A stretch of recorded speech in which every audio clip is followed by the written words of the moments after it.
บายดีทักทายอีกเทื่อหนึงเนาะที่สำหรับไอ้น้องคนเมืองหลังวันนี้ถ้าพายิดตามเบิ่งก็เครื่องชนเป็นหอที่EP 2กำลังจะ EP 2เดี๋ยวผมจะพาไปเที่ยวผมว่าจะไปเที่ยวไสเดียวลองติดตามเบิ่ง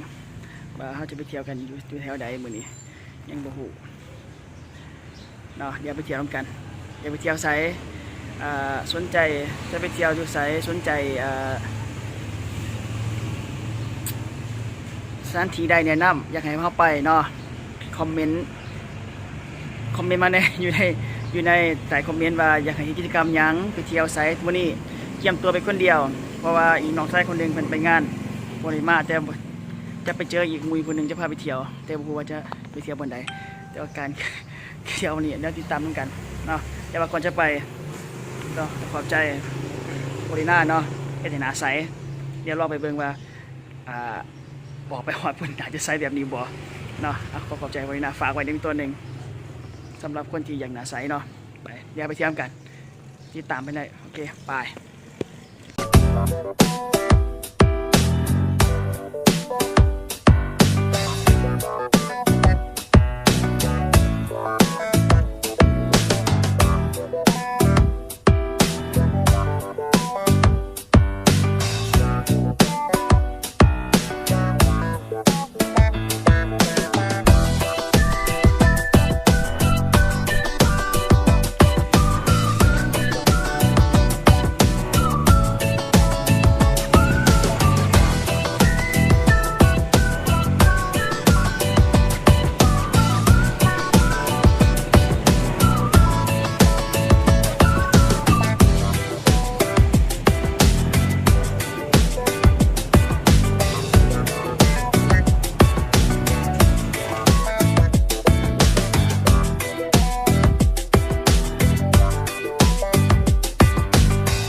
สบายดีที่ว่าตอนนี้กำลังขี่รถมาหอดอูสเหลาเนาะถึงจะเป็นสถานที่ท่องเที่ยวแห่งหนึ่งของเมืองปากเซ่ที่ขึ้นชื่อเนาะถือว่าเป็นวัดที่ถือสร้างขึ้นอยู่ทึ่งผู้ที่มีความสูงแต่ว่าตอนนี้เขาจะนั่งอยู่เบื้องนี่แต่บริขึ้นผู้สเหลาเนาะที่ว่าพักผ่อนก่อนพักผ่อนในเบื้องเดี๋ยวมื้อหน้าจะคลิปที่ขึ้นผู้สเหลาแต่มื้อหน้าจะไปสถานที่วันหนึ่งแต่ว่ายังไปพักผ่อนนิดหนึ่งเพราะว่าที่นี่ทั้งที่งามไทยผมเก็บมาฝากเพื่อหลายคนอยากมาเที่ยวเพื่อทั้งหลังเป็นผู้เนาะทั้งหลังเป็นผู้เตรียมจะเดินทางตอนนี้เขาจะมุ่งหน้าไปทางเมืองพ้นทองเนาะจะมุ่งหน้าพ้นทองจะไปใส่ทางเมืองพ้นทองไปใส่แล้วเขาจะบอกทันทีแนะนำแต่ว่าตอนนี้พักผ่อนก่อนพักผ่อนนิดหนึ่งก่อนเนาะเดี๋ยวเตรียมเดินทางต่อไปเลยจะพบกันไปใส่เราเจอกันเดี๋ยวมื้อหน้าจะเฮ็ดคลิปเกี่ยวกับผู้สเหลาจะเฮ็ดวันท่องเที่ยวหลายเพราะว่ามีอันนั้นนักท่องเที่ยวจากต่างประเทศเป็นมาสำหรับคนที่มาขี่รถถีบมักยางเนาะระยะว่าไกลแต่ว่ามีธรรมชาติที่สวยงามเชิญชวนมาเที่ยวผู้สเหลากันแล้วตอนนี้เราจะเตรียมเดินทางไปเดี๋ยวกันไปเลย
เนาะที่ว่าทริปมื้อนี้ออกมาผู้เดียวที่ว่าอยู่เพื่อนเซ็งๆได้เห็นบรรยากาศพอดีเกี่ยวกับเหมาะการขี่รถจักรออกมาเที่ยวพักผ่อนออกมาชมธรรมชาติเนาะที่ว่ามาถ่ายรูปอยากให้น้องอยู่เพื่อนที่ว่าให้เบิ่งหมู่เพื่อนถ่ายที่อยู่บ้านแหละเซ็งลองมาขี่รถดินเบิ่งลองมาออกมาจากบ้านเบิ่งอยากเก็บเกี่ยวประสบการณ์ใหม่ที่ว่ามื้อนี้งามหลายที่ว่าทริปงามหลายเดียวจะไปต่อแนวใดเป็นแนวใดเฮาจะติดตามเนาะและฝากอีกเทื่อนึงขอกดไลค์กดแชร์นำเนาะกดเป็นกำลังใจพวกเราจะเที่ยวอย่างอันนี้เป็นทริปที่2เป็นทริปที่2เนาะที่ว่าพามาถ่ายรูปบินรอถ่ายทริปต่อไปจากน้องชายที่เป็นไปเที่ยวทางกรุงเทพว่าเพิ่นจะมีแนวดีๆหยังมาฝากเพราะว่าเพิ่นว่ามีแนวดีมาเล่าให้ฟังก็มื้อนี้ถือว่าเก็บรูปภาพธรรมชาติในการขี่รถจักรออกมาบ่ไกลปานใดเนาะถือว่าในเมืองปากเซเอาแม่เมืองปากเซเฮาก็ถือว่ามีรูปบรรยากาศหรือว่ามีสถานที่ท่องเที่ยวสถานที่ถ่ายรูปง่ายเพียงแค่ออกจากเรือนแล้วจับกล้องถ้าก่อนเลยจะได้รูปภาพงามมาเบิ่งเนาะอันนี้คือทุ่งนาที่ว่างามหลายบรรยากาศงามหลายบรรยากาศก็ดีถือว่าฝากติดตามนำเพจเฮาต่อไปเนาะขอเป็นกำลังใจของเฮาอีกเทื่อนึงขอบใจหลายติดตามใน EP ต่อไปหรือว่าแนวใดติชมกันได้เนาะเข้ามาที่ว่าเฮาจะเฮ็ดคลิปออกมาถึงมันจะ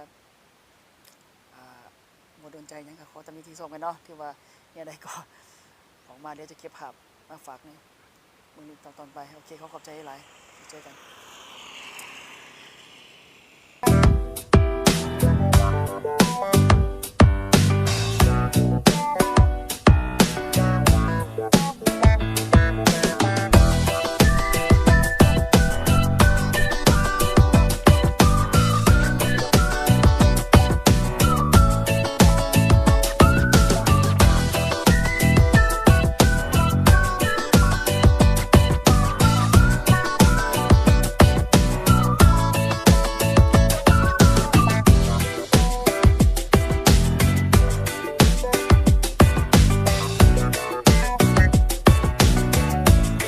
สบายดีมาหอดวัด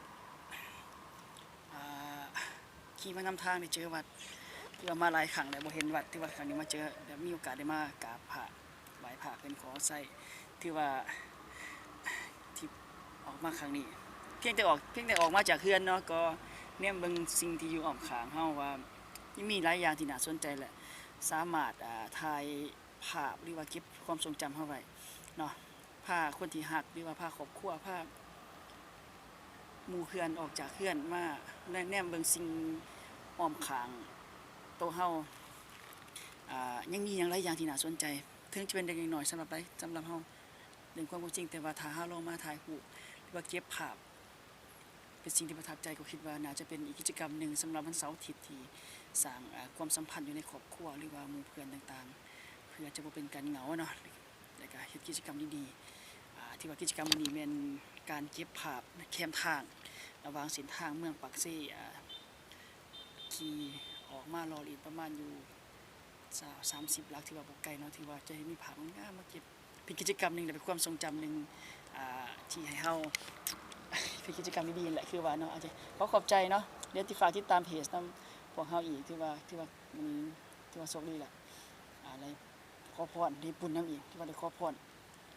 จะขอบใจแล้วเจอกัน EP ต่อไปขอบใจมีอย่างดีๆเขาจะมาแนะน